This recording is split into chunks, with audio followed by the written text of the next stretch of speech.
네, 음식의 생명은 깊은 맛, 또 깊은 맛을 낼 줄 아는 식당이 진짜 맛집이죠. 복잡하고 어려운 정치 뉴스를 깊이 있고 맛깔나게 분석해드리는 시간, 정치 맛집입니다. 오늘도 네 분의 미쉐린 별이 쉐린? 세 개는 그렇고 두 개 정도로 하시죠. 네, 두 개 두 개도 많아요. 두 개 정도로. 국민의힘 김문식 전 비전전략실장, 박원석 전 의원, 서용주 전 민주당 상근 부대변인, 그리고 이기인 개혁신당 사무총장 스튜디오에 나오셨습니다. 안녕하십니까? 안녕하세요. 네, 별 두 개 정도로 해서 오늘도 맛깔나게 해보도록 하겠습니다. 두 개도 많은데 감사합니다. 예. 이슈들이 많습니다. 먼저 제가 가볍게 이 얘기하도록 하고 가겠습니다. 지난주 월요일 날 나오셨으니까 윤석열 1심 선고 얘기하기 전이잖아요. 무기징역 선고 어떻게 보셨는지 짧게 한마디씩 좀 부탁을 드릴게요. 뭐 일단 사필 규정이죠. 그리고 그동안에 뭐 윤석열 측에서 얘기했던 여러 가지 얼토당토하는 법적 쟁점들에 대해서도 어느 정도 정리가 됐는데, 예. 그러나 그 결론에 이르게 되는 그 판결의 사유 논리는 좀 납득할 수 없는 내용들이 많아요. 특히 이 위헌 불법적인 비상계엄을 국헌문란 목적성과 연결하지 않은 부분, 그걸 분리한 부분은 조금 납득하기 어렵습니다. 그래서 계엄을 이 내란을 굉장히 최소주의적으로 해석을 하다 보니까 예. 즉 국회에 군대를 보낸 게 문제의 핵심이다. 그게 양형에까지 반영이 돼서 뭐 허술했고 실패했고 이런 등등이 국민의 법감정과 맞지 않을 뿐더러 우리 헌정사에 굉장히 역사적 의미가 있는 판결이잖아요. 예. 그리고 앞으로 이런 일이 다시는 일어나지 않도록 그런 엄한 기준을 세우는 판결인데, 그런 면에서 상당히 부족함이 있었던 그런 판결이고 성급심에서 좀 정리가 돼야 된다고 정리가 봅니다. 돼야 된다. 김무식 교수님은 예. 그동안 이제 민주당에서는 지기현 판사에 대한 불신, 또 겁박, 그리고 뭐 탄핵까지 막 생각을 했었잖아요. 이제 그런 재판부인데 지기현 재판부에서 어찌됐든 내란으로 확실하게 판결을 했고, 사형은 아니지만 어쨌든 무기징역이라는 중형을 내린 것이기 때문에 민주당이 그동안에 했던 지기현 재판부에 대한 압박이나 겁박은 이제는 더 이상 해서는 안 된다는 생각이 들고요. 양형에 대해서는 여러 가지 논란이 있을 수 있지만, 저는 그 선고가 난 다음에 우리 갑자기 정청래 대표가 첫 번째 논평을 내면서 조의대 사법부라는 단어를 3번인가 쓰면서 막 비난을 하더라고요. 사형을 왜 안 때렸느냐. 이게 다 조의대 사법부의 이게 문제다. 조의대 사법부를 끝까지 문제를 묻겠다. 뭐 이런 예. 식이었어요. 그러니까 지기현 판사의 이 판결에 불만을 가졌다고 해서 또 조의대 사법부라는 대법원장을 거론하는데, 그러면 이전에 한덕수 총리에 대해서 특검이 구형한 것보다 더 많은 판결을 내린 23년을 내린 이진관 재판부는 조의대 사법부가 아닙니까? 그러니까 저는, 그리고 또 이게 내란이라고 할 수 없고 아직은 무죄 추정에 따라야 된다는 장도혁 대표의 그 인식도 한심하지만, 이걸 사형을 때리지 않았다고 해서 조의대 사법부에서 또 대법원장을 거론하면서 압박하는 정청래 대표의 그 인식도 정말 한심하다. 정말 그렇게 생각합니다. 이제 뭐 지기현의 판결만 제가 얘기하는 거는 국민의 법감정의 시각에서만 얘기할게요. 예. 정치적으로 하면은 이게 맞는 것도 하나도 없고, 그냥 국민의 법정에서는 사형이 마땅해요. 근데 지기현의 법정이었기 때문에 저는 무기징역을 때렸다고 봅니다. 그래서 앞으로 대한민국에서 법을 공부하는 사람들은 지기현의 판결문은 엉터리 판결문이라는 어떤 교본이 될 것 같아요. 이렇게 판결문은 쓰면 안 돼 라는 정도로 아주 조악했고요. 그리고 사법개혁의 명분을 준 판결이었다. 이래서 판사들을 개혁해야겠구나 예. 라는 부분에 준 어떤 여러 가지로 납득할 수 없는 거였는데, 저는 가명사유를 보면서 개탄을 긋지 못했다. 가명사유가요, 다 가중사유를 가명사유로 지기현은 해서 내란 우두머리에게 무기징역을 선고한 거 너무 아쉽고 정말 좀 한심하다라고 평가하고 싶습니다. 이기인 총장님은 저는 자꾸 정치권이 사법부 불신을 초래하는 방향으로 평론하면 안 된다고 생각을 합니다. 사법부를 존중하는 방향으로 평론을 해야지. 특히 지기현 재판부를 향해서 지난 수백일 동안 민주당이 했었던 겁박 내지는 정치적 메시지가 무죄를 줄까 봐, 공소 기각할까 봐, 구속 취소했으니까 지기현 재판부도 내려와야 된다라는 말도 안 되는 근거도 없는 공격을 했어요. 근데 그럼에도 불구하고 결과는 중형이 나왔습니다. 물론 그 양형사유나 일부 그 판결로 접근하는 논리에서 납득할 수 없는 부분들도 있죠.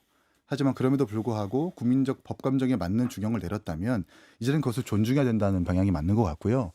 무엇보다 지금 뭐 민주당 여러 패널들이 비상계엄은 내란이 아니다라고 판결했다라고 좀 허위의 사실을 퍼뜨리고 있는 것 같은데 제가 판결문을 봤어요. 설명자를 예. 말고 판결문을 보니까 1000페이지 넘는 거. 네. 윤석열 대통령의 비상계엄은 내란이 맞다. 그러나 대한민국 헌법상 비상계엄은 내란이 아니다라는 걸 말하고 있는 겁니다. 예. 가령 뭐 국토의 절반 이상이 참전되거나 적국으로부터 침탈당했을 때 나라가 엉망이 됐을 때 차제의 대통령은 비상계엄을 통해서 적국과 맞서고 자국민들을 보호해야 되는 거잖아요. 근데 그 과정에서 요건상 조금 흠결이 있다고 그거를 내란죄의 선고 판단으로 이어질 수는 없다라고 말을 하는 것이지 윤석열 대통령이 비상계엄이 내란이 아니라고 표현한 적이 없습니다. 예. 정확하게 판결문을 보고 판단했으면 좋겠다는 생각이 들고 양형 같은 경우에는 저도 납득이 잘 안 가요. 뭐 무력을 자제했다거나 아니면 비상계엄이 시간이 짧았다거나 이런 부분들은 윤석열 대통령의 자의적 선택에 의한 결과가 아니잖아요. 이런 부분들은 항소심에서 다퉈져야 될 부분이라고 생각하는데 그럼에도 불구하고 국민적 눈높이에 맞는 전 판결이었다고 평가를 합니다. 알겠습니다. 양형 사유에 대해서는 일부 비판할 점들이 있다. 하지만 유죄 판단에 대해서 또 평가를 그만큼 해주셨습니다. 윤석열 피고인이 입장문을 냈어요. 국민께 사과한다라고 하는데 이때 국민이 누구냐라는 표현도 좀 그렇고요. 구체적으로는 이렇습니다. 비상계엄은 구국의 결단이었으나 저의 부족함으로 많은 좌절과 고난을 겪게 해드린 것에 대해 국민 여러분께 깊이 사과드린다. 또 뒤에는 항소하는 게 무슨 의미가 있겠냐. 네. 법원에서 이렇게 하고 있는데. 이게 사형을 선고를 안 하니까 이런 소리를 하는 거예요. 아, 예. 예를 들어서 살만한 거예요. 보십시오. 사과합니까 그게? 무슨 구국의 결단입니까? 재판부는 이미 본인이 저지른 일에 대해서는 내란이고 정말 회복할 수 없는 치명적인 어떤 여러 가지 피해를 국가와 국민들한테 줬다고 얘기하고 있어요. 예. 그러면 바짝 엎드려서 참여하겠다. 이렇게 얘기하는 게 맞는 거 아니에요? 무슨 구국의 결단이라는 말을 할 수 있는지. 그래 2심 내란 전담 재판부가 없었으면 어쩔 뻔했습니까? 라는 생각이 들 만큼의 내란 운동물의 태도다라고 말씀을 드리고 싶습니다. 뭐 특별히 논평할 가치가 있는지는 모르겠습니다만 그 제가 주목한 거는 이날 같은 날 장동혁 대표의 입장문이 같이 나왔잖아요. 예. 근데 거기에도 보면 계엄은 내란이 아니다 이런 주장을 해요. 거의 첫 문장 이렇게 돼 있죠. 네. 단순히 군이 국회에 갔기 때문에 내란이라는 논리는 납득하기 어렵다. 같은 얘기예요. 그리고 같은 청자를 향해서 얘기를 하고 있다. 여기서 윤석열 그 전 대통령이 얘기하는 그 국민 여러분께 깊이 사과드린다. 그 앞에 문장을 보면 비상계엄은 국국의 결단이었고 옳았다는 얘기죠. 다만 저의 부족함으로 허술해서 많은 좌절과 고난을 겪게 해드리는 것에 대해서 저를 지지하는 국민 여러분께 죄송합니다. 이 얘기입니다. 예. 마찬가지로 장동혁 대표 우리가 나중에 본격적으로 얘기를 나누겠지만 이제 그날 그 입장문은 일종의 윤 어게인 선언이에요. 저는 윤 어게인 매니페스토라고 보거든요. 그 청자가 같은 겁니다. 그래서 점점 더 국민의힘이라는 정당을 윤 어게인이라는 깊은 수렁으로 끌고 들어가고 있구나 이렇게 예. 보입니다. 이기인 총장님은 저는 일단은 그 이 판결문에서 장기 집권의 의도가 없었다라고 봤다라는 건 아닙니까? 근데 그거는 다행이라고 윤석열 대통령이 평론을 했어요. 근데 본인에게 불리한 판단이 내란죄 인정에 대해서는 정치 권력이 굴복한 결과라고 말을 합니다. 검찰총장 출신이 또 전직 대통령이라는 사람이 사법부의 판단을 유리한 것은 취하고 불리한 것은 비판하는 이중잣대를 보여준다는 게 좀 말이 안 된다고 생각을 합니다. 이중잣대를 보여줬다. 알겠습니다. 윤석열 전 대통령 입장문에 대해서 우리가 뭐 그러면 하나 그만하고 따져볼 필요는 바로 장동혁 대표의 입장이 유사하니까 그 주제로 넘어가죠. 아니 오늘 뭐 할 말씀이 많으신가 봐요. 아니 뭐 별로 없어요. 이게 헤어스타일도 평소와 다르게 결연하게 네, 머리는 좀 내리고. 바꿔봤습니다. 헤어스타일 좀 바뀌셨네요. 네. 어떻게 바뀌는지 모르겠는데 아무튼 뭔가 느낌이 달라요. 색깔은 똑같아요. 머리를 내렸습니다. 아, 내리셨어요. 네. 색깔은 그리고 똑같아. 가리마를 감추고 가리마를 머리를 감추고. 내려서 약간 영한 분위기로 아, 우리 미장원 원장님께 해주셨습니다. 드라이에 실패한 건 아니시고요. 드라이를 제가 할 줄 몰라요. 아, 예. 알겠습니다.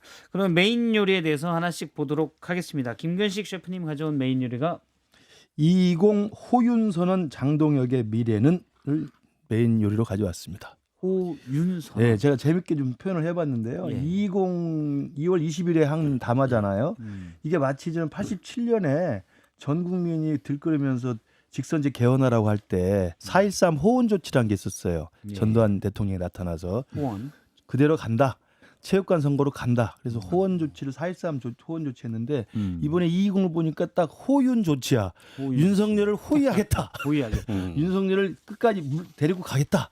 그래서 호윤 선언. 호는 지키로죠. 그렇죠. 네. 예. 이게 보호할 이제 호자. 80년대 중반 학번 아니면 잘 모르는 용어인데. 그렇습니까? 그래서 220 호윤 선언 한 장동혁 대표의 앞으로 미래가 제가 가져온 주제입니다. 알겠습니다. 관련 영상이 준비되어 있습니다. 들어보겠습니다. 아직 1심 판결입니다. 무죄 추정의 원칙은 누구에게나 예외 없이 적용되어야 합니다. 대통령과의 절연을 앞세워 당을 갈라치게 하는 세력, 단호하게 절연해야 할 대상은 오히려 이들입니다. 예, 잠시 뒤에 얘기를 나눠보도록 하고요. 서영주 셰프의 오늘 요리는 어떤 겁니까? 네, 미래 없는 미래당. 아, 이게 이제 미래입니다. 당명 개정 관련된 부분이라서 얘기를 한 건데 보니까 그 제가 이걸 정해놓고 나서 보니까 또 국민의힘이 당명 개정을 지방선거 이후로 하겠대요. 네. 뭐 이런 당이 있어요. 그래서 미래가 없어 보여요. 미래가 없다. 아니 우리 서영주 그 소장이 원래- 미래 없다고 하니까 미래당으로 안 바꾸는 그랬나 거 아니에요? 봐. 주제로 선정하는 거 알았나 보죠. 주말에 계속 미래 없다고 얘기하시더라고요. 미래가 없었다고 한 거죠. 근데 당명의 두 미래가 개였죠. 없는 미래공화당이랑 미래를 여는 공화. 미래연대와 미래를 여는 미래연대와 공화당. 미래를 여는 공화인데 제가 들어도 뭐 이런 당명이 있어 했는데 본인들도 느꼈나 봐. 근데 이게 지금 당명 개정은 지방선거 이후에 하겠다. 네, 네. 국민의힘이 어제 최고위원회에서인가요? 어떻게 결정을 했는데 그럼 요건 어떻게 됩니까? 저희가 사진 한 장을 준비했는데 기존의 당명은 지웠어요. 다시 떼야죠. 다시 떼야지. 이거 어떻게 되는 거예요? 지금 사진에는 맞네. 국민의힘 여의도 국민의힘 당사를 한 청년이 지워버린 그 사진이 있습니다. 저게 아주 의미심장하게 돼버린 거예요. 이제는 예. 저 청년이 어떤 청년인지 잘 모르겠습니다만 대한민국의 한 국민이라고 일개 국민이라고 생각해 보면 대한민국 국민이 아예 우리 당의 지금 존재 자체가 무력화된 거라고 볼 수가 있죠. 간판 내릴 날 그 얼마 새로운 안 남았다. 당명도 없고 그 과거 당명은 지워버렸고 지금 그대로 저는 써야 될 것 같아. 저기 혹시 아시는 그랬을 수가 없어요. 분들은 이제 지워가지고. 저게 덧칠한 거면 덧칠한 걸 빼면 되는 것이고 예. 아니면 이제 간판에 따로 작업을 했으면 이건 다른 별도의 작업이 또 필요할 것 같아요. 의미심장해요. 네, 아, 의미심장해요. 그러네요. 알겠습니다. 이해했습니다. 이제 존재감이 없어진 국민의힘은 당이 이제 되거든요. 당명이 없어요. 명명이 없다. 무죄당. 유령당. 유령당. 알겠습니다. 국민의힘 입장에서 반박을 해주셔야 되는데 김민식 교수님이 그걸 열심히 하실 것 같지는 않고요. 예. 다음 셰프 이 얘기도 좀 뒤에 자세히 나누도록 하고 예. 이긴 셰프가 준비한 메인 디시는 네, 제가 오늘 가져온 이슈는 친명 경쟁하다 갈라지는 민주당입니다. 민주당 얘기군요. 네. 예, 요 부분은 친명 경쟁하는 모습을 영상으로 준비했습니다. 들어보겠습니다. 거기 드신 분들 빨리 나오세요. 뭐 그런 이상한 모임에 왜 들어가서 나오라고 지령을 내리는 게 아니고요. 검찰의 그동안의 그런 불법 행위가 있었다는 확신이 들면 국정조사를 하든가 입법권을 행사를 해야지. 아니 멀쩡하게 압도적 과반수를 가진 여당에서 무슨 1,000만 명 서명 운동을 한다고 그러고 저는 보면서 시대가 바뀌었나? 내가 미쳤나? 그 사람들이 미쳤거나 제가 미쳤거나 둘 중에 하나일 거 아니에요. 둘 다 미쳤을 수도 있지만 저는 제가 미쳤나 아무리 생각해봐도 제가 미친 것 같지는 않아요. 전 둘 다 미친 줄 알았는데 예, 고장난 시계도 하루에 2번은 맞는다고 저 유시민 씨의 말이 되게 맞다고 생각을 하거든요. 예. 어쨌든 이렇게 뭔가 갈등이 가속화되고 있는 상황이라서 이거 한번 우리 어떻게 봐야 되나 논의해보기 위해서 가져왔습니다. 지금 말씀하신 내용은 지난주에 이제 질문들에 유시민 작가가 한 얘기인데 민주당의 이재명 대통령의 공소 취소 모임, 조작 기소라고 하는 지금 104명이 가입했다고 한 그 모임입니다. 그 모임에 대한 얘기였습니다. 이 부분도 뒤에 짚어보고요. 마지막으로 박원석 셰프님 가져오신 내용은 네, 저는 오늘 뭐 민주당 얘기를 좀 가지고 왔는데요. 송영길 vs 김남준 개항을 교통정리는으로 가져와 봤습니다. 개항을 이것도 개항을 둔 송영길 전 대표의 말과 또 다른 김교웅 의원 말인데 들어보도록 하겠습니다. 이재명 정부의 성공을 강력히 뒷받침하고 제가 가지고 있는 모든 역량을 동원해서 이재명 정부의 성공을 위해 최선을 다하겠다는 말씀. 개항을의 보궐이 치러지는데 반드시 다시 그 개항을 놓아서 이 국회에 입성해서 이재명 대통령이 외롭게 지금 이 국정 운영을 하는 부분을 잘 이렇게 서포트할 수 있도록. 예. 흥미로워요. 갑자기 당으로 이제 돌아와서 친명 좌장으로 지금 급부상을 하고 있는 전직 당 대표와 대통령의 복심 최측근이 한 지역구를 놓고서 재보궐선거에 좀 격돌하는 양상이어서 예. 교통정리가 최종적으로 어떻게 될지 흥미롭습니다. 누구를 줄 것인지. 네. 사실 뭐 누가 이번 주는 건 아니죠, 뭐. 민주당에서는 이번 보궐선거, 그러니까 지방선거와 함께 치러지는 보궐선거는 다 전략 공천하겠다라고 이제 전략 얘기. 경선을 할 수도 있죠. 전략 경선을. 알겠습니다. 그러면 지금부터 본격적으로 얘기를 하도록 하겠습니다. 제일 뜨거운 주제, 김근식 교수님이 가져온 220 호윤선언 장동혁 미래는이라고. 단적으로 미래 어떻게 보시는지요? 잘 모르겠어요. 그러니까 당연히 국민 민심이나 우리 당원들 대다수의 입장으로는 장동혁 대표는 사실은 물러나거나 끌어내려오는 게 맞는데 그럴 만한 당 내부의 동력이나 힘이나 결집이 잘 안 되는 것 같아요. 그래서 미래를 당이론적으로 보면 장동혁 대표의 체제는 더 이상 정당성을 상실했다. 이 호윤선언이라고 제가 말한 것처럼 윤석열이 호위무사 노릇을 자처하고 있는데 예. 그것도 당대표 입장에서 공개적이고 공식적인 기자회견을 통해서 그걸 밝힌 거예요. 그러니까 그동안에 있었던 설마 행여나 그래도 좀 정신 차리겠지 했던 일말의 기대마저 지난 2월 20일 완전히 사라진 겁니다. 그렇기 때문에 들끓는 민심과 당심에 맞춰보면 당위적으로는 끌어내려오는 게 맞는데 현실적으로 보면 그럴 만한 동력이나 힘이나 결집이 이루어지지 않고 다 오불관은 쳐다보고 있는 거예요. 그래서 전 미래에 대한 전망은 현실적으로 봐야 될지 당이론적으로 봐야 될지 저도 헷갈립니다. 오늘 의원총회, 국민의힘 의원총회가 있는데 별일 없을 거예요. 네. 의원들 다 알잖아요. 네. 그냥 이게 말이 됩니까? 하고 이제 밥 먹으러 갈 거다. 그런 이야기조차 안 나. 왜냐하면 본래 송호조 원내대표가 오늘 의총을 소집한 안건은 예. 지금 민주당이 추진하려는 입법에 대한 대응 방안이 주된 과제고 당명 개정에 대한 어제 최고위의 결정에 대한 이야기가 두 번째고요. 예. 202 호위무사 선언한 윤석열의 호위무사 선언한 장동혁 대표의 선언문에 대해서는 사실은 부차적으로 논의할 것이지 주요 주제가 아닌 걸로 제가 알고 있습니다. 만약 그렇다면 앞서 이제 오세훈 시장도 다녀가셨고 오늘 의총에 많은 기대를 걸고 있다 이렇게 예. 얘기를 하셨는데 지금 김근식 교수가 전망한 대로 별일 없이 그냥 의총이 넘어간다면 죄송스러운 표현입니다만 죽은 정당입니다. 그 정당은 이 정도 됐으면은 의원들이 당장 자기의 유불리를 떠나서 이 보수 정당의 명분이라는 차원에서 가만히 있을 수 없는 일이거든요. 저건 너무도 명백한 윤어게인 선언이에요.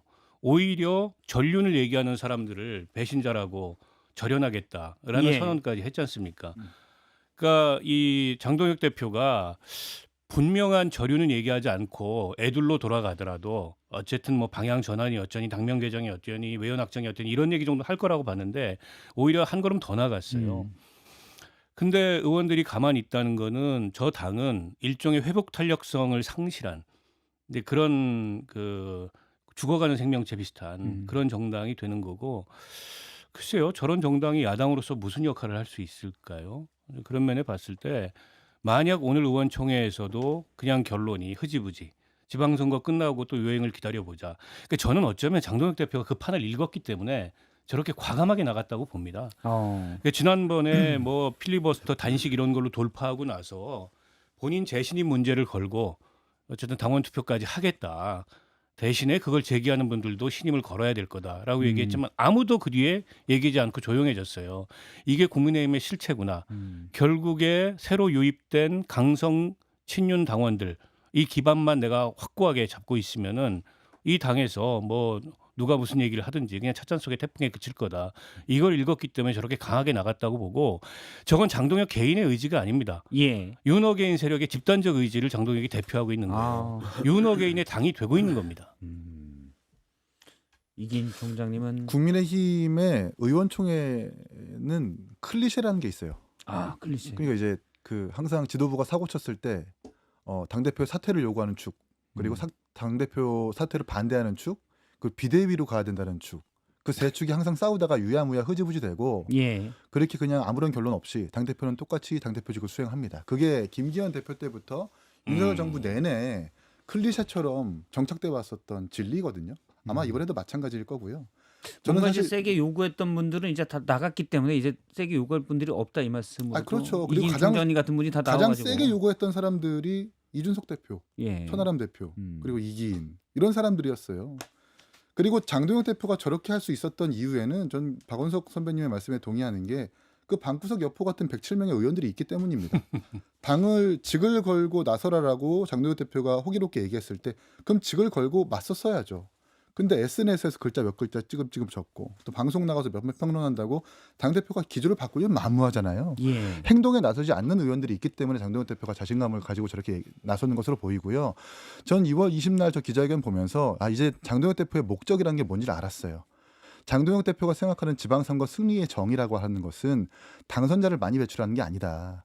정확하게 윤 어게인 세력을 당의 중심으로 가져오고 그리고 장동혁 체제를 정확하게 확고히 해서 지방선거 참패 이후에도 패배 책임론이라는 것이 불거지지 않게 완벽하게 장동혁 체제를 만들려고 하는구나. 저는 그 목적으로 해석이 됩니다.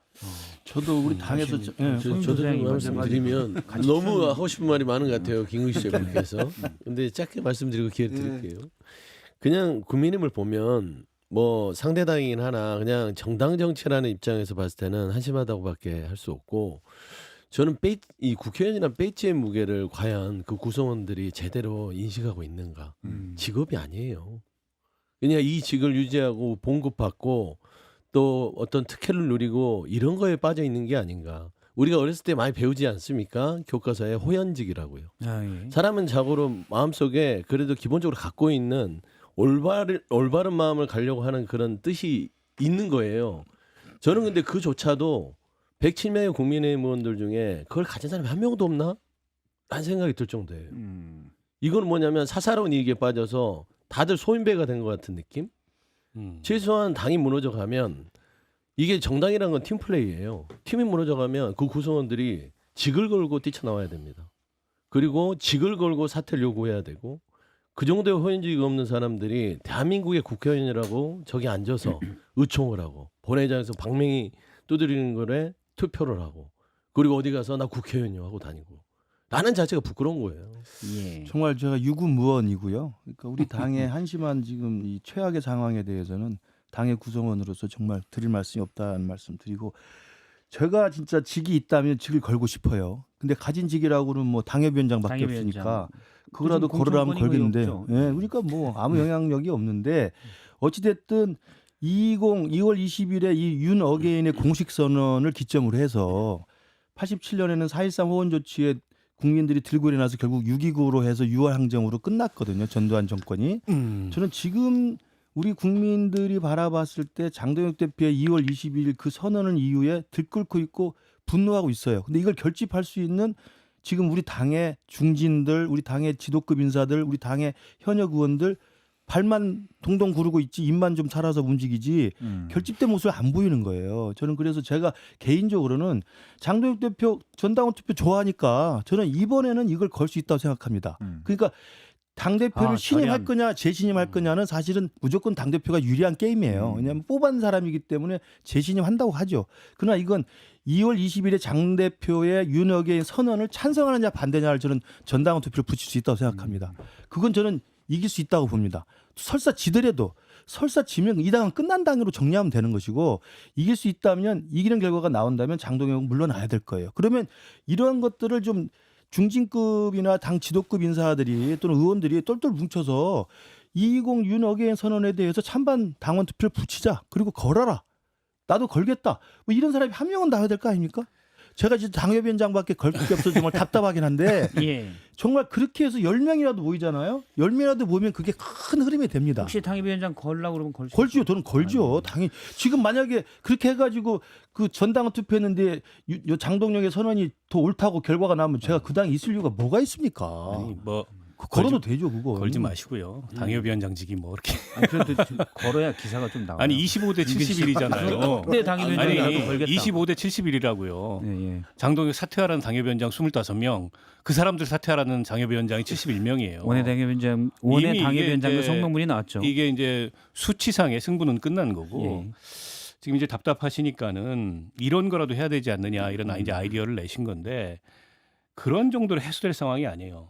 그러니까 저는 지금 오세훈 시장도 혹은 뭐 한동훈 전 대표도 김근식 위원장도 유승민 전 대표도 중요하지 않다고 생각해요. 지금 이 순간 중요한 건 107명의 의원들입니다. 예. 이 사람들이 이게 아니라고 하면은 장동혁 체제를 불신임해야 돼요. 당직 다 던져야 됩니다. 그리고 당신이랑 못 간다 선언하고 사퇴할 때까지 싸워야 되죠.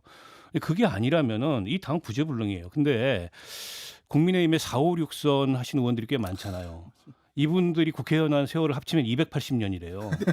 그렇게 280년 예, 이네요? 그렇게 행세하고 그렇게 세비도 오래 받으시고 뭐 하는 겁니까 지금?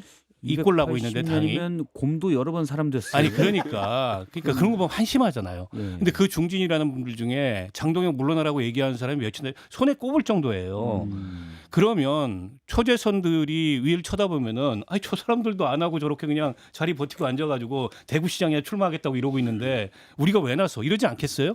예. 그러니까 위나 아래나 윗물이나 아랫물이나 그냥 제가 보기에는 독인 격인이다. 예, 희망을 걸 게 없는 정당이 돼버렸고 박원석 송원석 원님이라면 원내대표가 그런 얘기를 했어요. 예.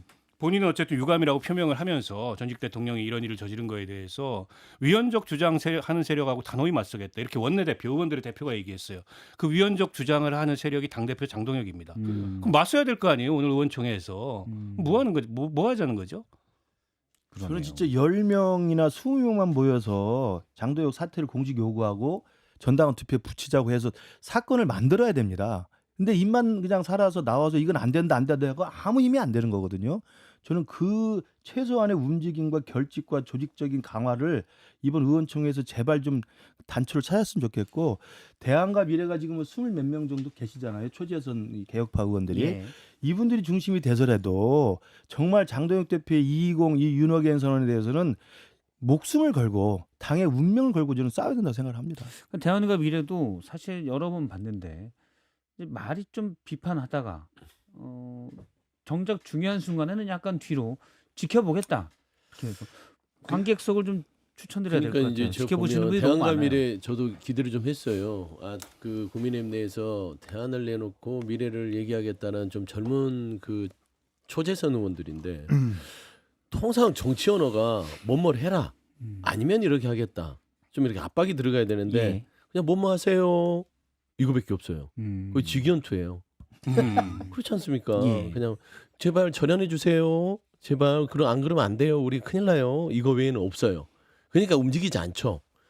절연하지 않으면 우리 20몇 명은 집단 행동을 통해서 국민의힘을 떠나겠다라는 정도의 그 결기를 보여줘야 되는데 그 짓거는 게 그렇게 어려운 문제인가라는 좀 생각이 물론 뭐 들어요. 이제 직이 없으셔가지고 뭐 직이 없어서 그러는데 저는 있으면은 분들의 상황은 제가 이해는 잘 못하지만 바로바로 걸 것 같은데. 그렇죠. 소영주 소장님은 제가 알도록 아니 뭐 전 배지 있으면 바로 걸죠. 지금 쉽게 걸 수 있는 분이에요. 네. 그분이. 네, 가장 별로 문제는 알겠습니다. 문제를 모르는 게 문제고 문제를 알아도 아무것도 하지 않는 게 문제고 문제를 알아도 아무것도 하지 않으면서 나만 살려고 하는 게 가장 큰 문제인데 예, 그게 지금 4, 5, 6선 국민의힘 중진 다선 의원들의 공통된 문제인 것 같아요. 알겠습니다. 당내에서 바른 목소리를 내는 게 아니라 대구시장 내지는 경북지사 나가겠다고 자기만 사겠다고 지금 얘기하는 거잖아요.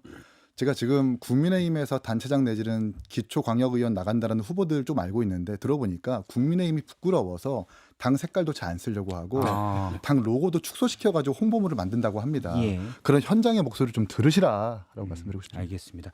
일단 그 목소리들은 광고 듣고 일단 저희가 또 들어보도록 하겠습니다. 부드러운데. 장동혁 대표 얘기를 조금 더 해보면 장동혁 대표 사퇴론도 일각에서 나오는데 짧게 이게 될지 안 될지 지금 지켜보니까 안 된다라고 보시는 저는 거죠? 그래서 스스로 사퇴할 가능성은 전혀 없고요. 네. 사퇴를 시킬 만한 전면적인 대결이 만들어져야 되는데 세력 싸움 일종의 그걸 제가 말씀드린 게 전당원 투표를 좀 전당원 제한해야 투표. 된다. 왜냐하면 71명의 뭐 원외 당협위원장 당권파들이 뭐 숫자가 많다고 그러지만 그들이 낸 성명서를 보십시오.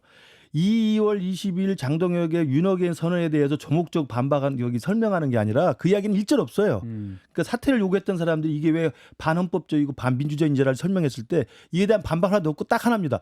우리 당원들이 뽑은 정당한 지도자니까 건들지 마라. 이거거든요. 그러면 당원들이 뽑은 정당한 지도자라서 건들지 말라는 이들의 요구가 맞다면 전당원 투표를 붙여보자는 거예요. 과연 장동혁의 이 선언이 맞는 건지 틀린 건지 찬성인지 반대인지. 지난번에 네. 그 전당원 투표를 장동혁 대표가 얘기했었잖아요. 그때는 예. 재신임을 걸었거든요. 재신임 걸었을 때 재신임을 걸은 것은 좀 차원이 다른 거고. 이건 이길 수 있을 거라고 저는 이길 수 있다고 봅니다. 왜냐하면 주요 정책에 대한 거기 때문에 과거에도 후보 강제 교체 때도 그걸 걸어가지고 그 전당원 투표했을 때 좌절시켰잖아요. 그러니까 저는 이번에 장동혁의 윤호겐 선언은 일반적인 당원들, 한동훈 대표를 싫어하는 당원들조차도 이건 너무하다는 생각이 광범위하게 있습니다. 그래서 저는 지금 원외 당협위원장 71명이 자기들 스스로도 그 면이 안 서고 창피하기 때문에 그 말을 못하는 이유도 장동혁 대표의 이 220 선언이라는 것에 대해서 전 전당원 투표 붙이면 충분히 승산이 있다 이렇게 생각합니다. 그리고 지금 뭐 사실 전당원 투표가 마치 전가의 보도처럼 쓰이긴 하는데 네. 이게 투표율이 너무 낮는 경우가 있어요. 그렇죠. 그래서 네. 지난번 재신임 때도 일부 들렸던 소리는 투표를 한 60%까지는 해서 응답률을 그렇게 해야 된다. 당원 단계 중요한 결정을 할 때는 뭐 일정 비율이 있을 거예요. 예. 투표 참여율이. 근데 저는 장동혁 대표를 끌어낸다는 거 그리고 뭐 사퇴시킨다는 거는 불가능하다고 봅니다. 지금 현재 국민의힘의 상황에서는 윤석열식으로 끌어내면 모르죠. 당대표실의 문을 부수고서라도 끄집어내면 모를까. 예. 절대 뭐 스스로 물러나거나 뭐 전당원 투표를 통해서 장동혁 투표를 내려오게 한다. 저는 그런 기대난망이라고 보고요. 사실 좀 전략적으로 좀 접근하는 팁을 드리면 일단 고성국 전한길 두 사람을 탈당시키세요.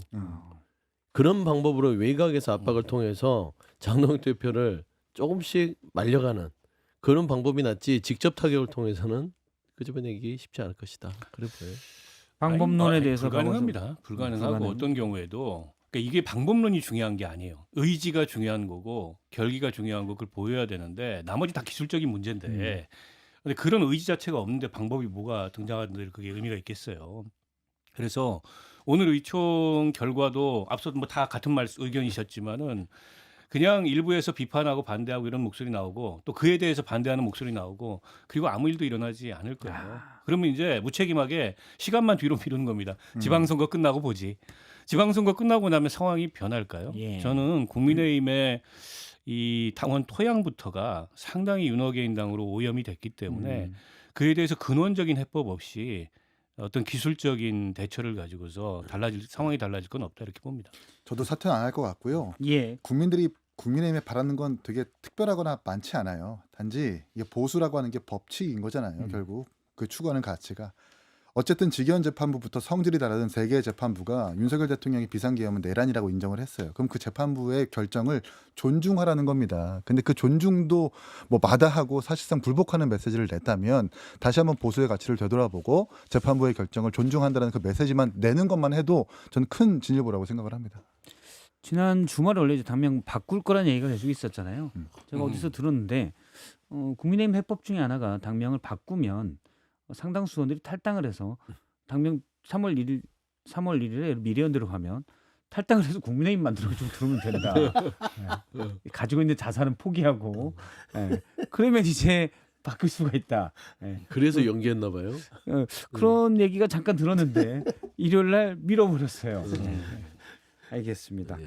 여기까지 이제 장동혁 대표 얘기를 쭉 얘기했습니다. 의총 상황까지 좀 전망을 해봤는데 여기 있는 네 분의 별 2개, 미쉐린 별 2개 셰프들은 별로 바뀔 일이 없을 것 같다. 불만만 얘기하고 그냥 지방선거까지대로 갈 것 같다는 예측을 해주셨습니다.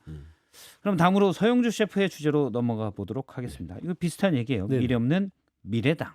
미래 없는 미래당. 앞서 지금 장동혁 지도부에 대해서 우리가 여러 가지 비판했는데 이게 그대로 연장선상으로 가면 국민의힘은 미래 없는 미래당이다. 예. 미래통합당도 수명이 짧았죠. 저 기억하기엔 그래요. 5개월 갔어요. 네, 아마 그 정도의 시한부 지금 당이 국민의힘에 지금 처한 상황이 아닌가. 미래가 없다. 그리고 당명이 저는 뭐 나올 줄 알았는데 이걸 지방선거 이후로 밀어놔서 왜 밀었을까 생각했더니 아까 우리 박선태 앵커께서도 지적했듯이 이거 다른 당명으로 바꾸면 국민의힘으로 다 투항해서 가는 거 아니야? 이런 우려도 있었을 것 같고 두 번째는 당명이 본인들이 가지고 있지 않은 것들이에요. 뭐 미래, 연대, 공화 이거 지금 국민의힘의 DNA가 하나도 없는 겁니다. 하나도 없는 거를 가지고 거기에다 이름을 지으면 뭐 할 거예요. 스스로도 자괴감이 들었을 것이고 사실상 저는 지방선거를 장동혁 체제에서 그냥 윤 어게인으로 그냥 가는 게 맞겠다라는 결정을 한 게 아닌가 싶어요. 예. 괜히 이름 바꿔서 뭐 하겠냐. 예. 미래 없는 미래당. 그 얘기 잠깐 해보도록 하겠습니다. 그 친한계 측근이 얘기했다고 그러더라고요. 27일 날인가요? 한동훈 전 대표가 대구에 간다. 간다고 그러더라고요. 예. 뭘 한 계긴 한데 김기식 예. 교수님 맞습니까? 네. 예, 대구하고 부산 갈 계획을 주말에 갖고 있는 것 같아요. 그러니까 저는 이것도 조금 좀 지켜보는 입장에서 답답한 게 그 장동혁 대표의 2월 20일 그 윤어게인 선언으로 불붙기 시작한 반장 전선이라는 게 있는데 예.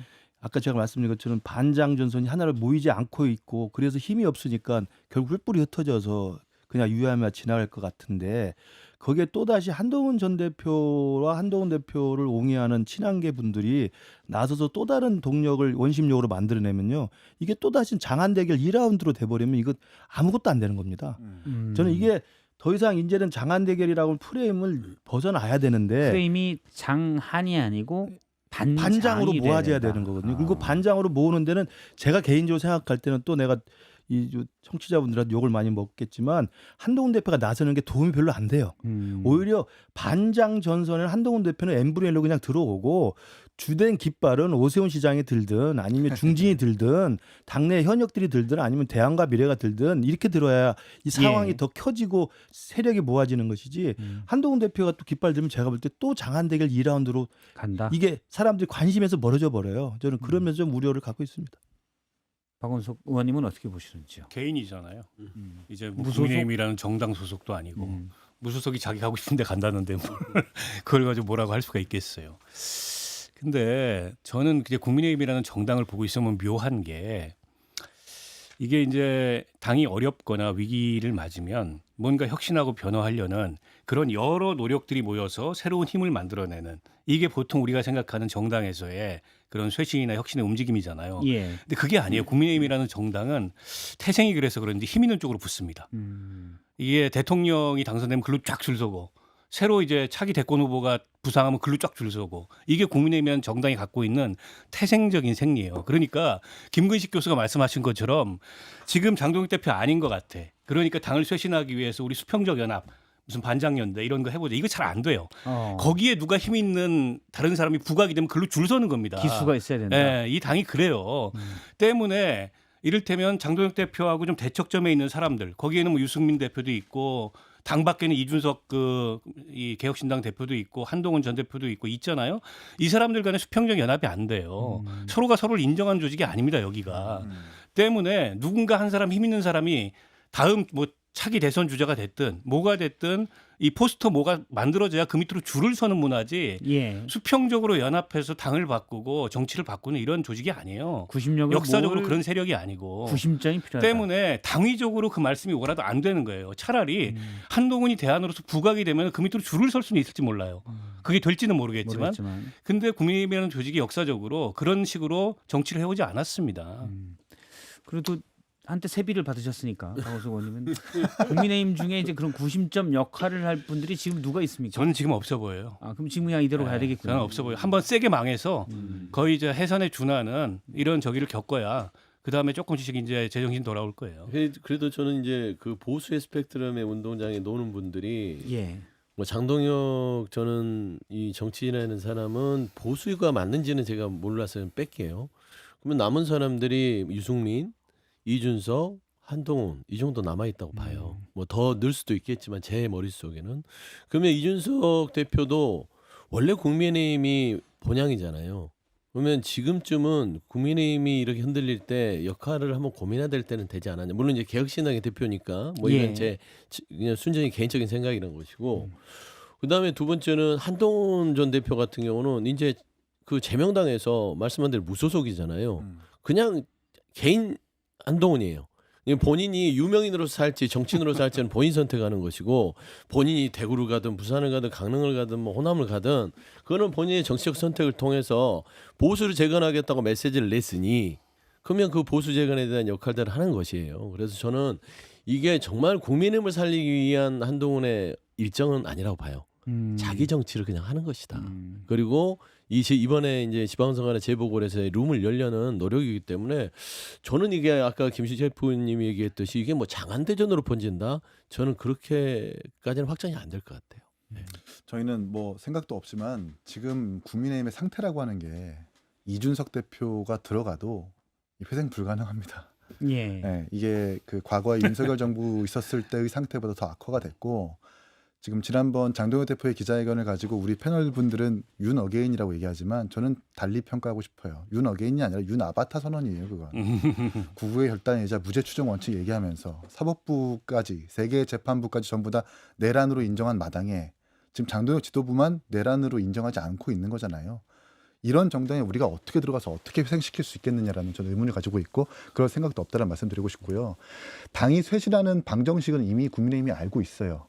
1번 반성과 성찰하고 2번 정신을 개조하고 3번 구성원을 바꾼다. 그런 기준이 충족이 되어야 당명을 바꾸고 그게 어우러지는 건데 그 세 개의 기준도 충족하지 않아서 당명만 바꾸겠다라는 그 의도 자체가 지금 국민의힘이 상태가 얼마나 심각한지를 알 수 있는 것입니다. 회생 불가능하다고 생각을 해요. 저도 계속 고쳐 쓰자는 의지를 갖고 있었고 고쳐 쓸 수 있다라는 일말에 국민의힘을 네, 고쳐 쓸 수 있다라고 하는 일말의 기대가 있었는데 2월 20일 장동혁 대표의 그 선언으로 인해서 그 기대는 상당히 물거품이 되고 있고요. 그렇다면 마지막 한판 승부를 해봐야 돼요. 아까 지금 많은 분들이 이야기하지만 이 정도까지 왔으면 당의 구성원들이나 책임이 있는 사람들이 이대로는 안 된다라고 하는 마지막 한판 승부라도 해봐야 되는데 그렇게 나서는 사람조차 없는 상황이고 보면 저는 저 스스로도 그렇고 많은 당의 구성원들이 자포자기심적으로 갈 겁니다. 그러면 어떻게 될 것이냐? 더 이상 이 당에는 기대할 게 없다고 생각하면 이 당을 그러면 고쳤을 게 아니면 새롭게 어떻게 대체할 수 있는 게 뭐가 있겠느냐? 이 고민이 저는 이제 지방선거 이후에나 본격적으로 좀 진행이 되지 않을까 싶어서 그 과정에는 뭐 이준석이든 유승민이든 오세훈이든 뭐 한동훈이든 많은 분들이 서로 자기 간의 아집과 자기만의 어떤 이 중심이 아니라 서로 모든 걸 내려놓으면서 손을 잡을 수 있는 새로운 저런 그 좀 시도가 필요하다고 생각해요. 예, 알겠습니다. 한동훈 전 대표가 대구에서 아무래도 뭐 집회나 이런 걸 가겠다라는 건 대구의 보궐선거를 자리가 나면 노리는 건 아니냐 이런 해석들이 좀 있는 것 같아요. 모르겠지만은 그런 이제 뒷맛도 일정하게 염두에 두는 걸 텐데 예. 그림은 많이 대비될 것 같아요. 지난번에 장동혁 대표 서문시장 갔을 때 그 썰렁함에 비해서 한동훈 전 대표는 어쨌든 개인 팬덤이 상당히 있는 데다가 지금 이 그 장동혁 대표의 윤어게인 선언에 대한 보수층 내부의 비판 이런 것까지 더해져서 상당한 그 대중들의 관심과 반응이 있을 것 같아요. 서문시장에 가게 되면 서문시장까지 가는 걸로 좀 일정이 돼 있는지는 모르겠으나 부산도 마찬가지일 것 같고 그러면 그 장면이 대비가 되면서 글쎄요. 장동혁 대표가 여전히 당대표고 공식적인 지위와 힘을 갖고 있어서 뭐 계속 우격다짐식으로 가긴 할 텐데 리더십은 계속 제가 보기에는 실추되는 거죠. 장동혁 전 대표 지난번 서문시장 방문이 썰렁했는데 이 네. 대비를 노린 움직임일 수 있다라는 얘기고요. 그러면 이제 민주당 얘기도 해보도록 하겠습니다. 이기인 셰프가 가져온 얘기죠. 친명 경쟁하다 갈라치는 민주당. 잠깐 발제를 해주시면. 이제 공소 취소 모임이 이제 오늘 발족한다는 것 아닙니까? 유시민 씨가 방송 나가서 어떤 정치적 동기에 의해서 그렇게 말씀하셨는지 모르겠지만 그건 미친 짓이 맞아요. 유시민 씨가 한 말은 전 만말이라고 생각을 합니다. 예. 아니 공소 취소라고 하는 게 뭐 국회의원이 본인들이 가지고 있는 권한을 통해 가지고 입법을 하겠다라는 것도 아니고 국정조사를 하겠다라는 것도 아니고 1천만 명의 서명운동을 통해서 이재명 대통령이 가지고 있는 그 사법 리스크를 해소하겠다라는 것 아닙니까? 근데 공소 취소라는 게 그게 잠깐 취소했다가 다시 뭐 임기가 끝나면 제기되는 그런 성질이 아닙니다. 대법원 판례에 의하면 새로운 증거가 확보되지 않는 이상 다시 공소 제기가 불가능하다라는 거예요.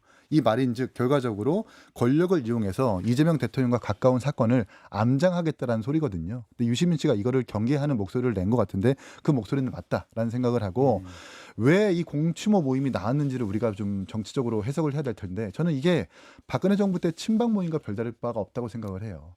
그때도 지근거리인지 원근거리인지에 따라서 친박이냐 찐박이냐 뭐 옹박이냐 멀박이냐 한박이냐 별박 다 나왔잖아요. 예. 그 박들의 전쟁에서 뭔가 이념적인 건강한 노선투쟁 내지는 정책적 경쟁이 없었습니다. 그냥 단지 권력과 가까우니까 가깝지 않은 사람들을 숙청하겠다는 그런 권력투쟁의 일환으로 쓰여졌었거든요. 근데 이 공치모 모임이라는 게 사실 되게 노골적이고 아무런 소용이 없는 거잖아요. 이런 친박의 어떤 재림과 같은 그런 모습이 연상된다는 생각이 듭니다. 예. 시간이 약 30초 정도 남았는데 박원 3초 남았으니까 예. 우리가 이제 댓글쇼에서 민주당 얘기는 좀 더 이어가도록 심도 있게 하겠습니다. 해보겠습니다. 시청자들에게 소영주 소장이 무슨 얘기를 할 거다. 청취자들에게 짧게 20초만 사실상 해주시면. 이게 방정식을 자세히 들여다보면 크게 문제될 것도 아닌데 저는 유시민 작가가 조금 그 내용을 제대로 들여다보지 않았다라는 것이고 두 번째는 언어가 거칠어요. 본인의 뜻을 전달할 수 있는데 미쳤다라는 단어 자체가 감정선을 자극한 거예요. 표현이 좀 거칠다. 그럼요. 그렇지 않고도 충분히 자기 의견을 이렇게 전달할 수 있는데 그런 부분 좀 아쉽죠. 알겠습니다. 이 얘기는 저희가 유튜브가 끝나고 오늘 대꾸쇼가 이어지잖아요. 예. 여기에서 그러면 소용주 소장 같으면 어떤 표현을 했을지 이런 것까지 해서 네. 자세하게 또 품격 얘기를 있게 얘기를 하도록 하겠습니다. 유튜브에서 네 분 계속 보도록 하겠습니다.